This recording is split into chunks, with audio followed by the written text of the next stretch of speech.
پوچھا جاتا ہے کہ اعتکاف میں جو ہے وہ پردے لگائے جاتے ہیں اور معتکفین جو ہیں وہ اپنا چہرہ کسی نہ کسی رومال وغیرہ سے چھپا لیتے ہیں، تو یہ عمل ان کا کرنا کیسا ہے؟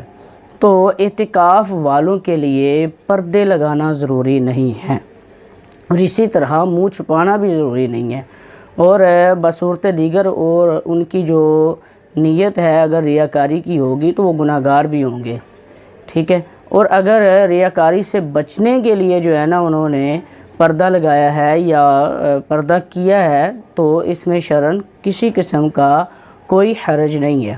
اور عموماً مساجد میں پردے لگائے بھی جاتے ہیں تو اس کا ایک مقصد ہوتا ہے کہ سونے، کھانے پینے اور عبادت میں جو ایک یکسوئی ہے وہ ملے، تاکہ اس کو کسی قسم کی کوئی پریشانی نہ ہو۔ تو اگر یہ نیتیں ہوں تو پردے لگائے جا سکتے ہیں، ہاں البتہ جب نمازیں وغیرہ آئیں اور جماعت کا اہتمام ہو تو پردے ہٹا دیے جائیں۔ ہاں اگر جماعت پردے ہٹانے کے بغیر بھی درست ہو رہی ہے تو پھر پردے ہٹانے کی بھی ضرورت نہیں ہے۔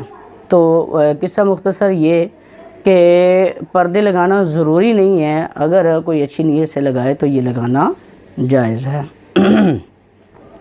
اسی طرح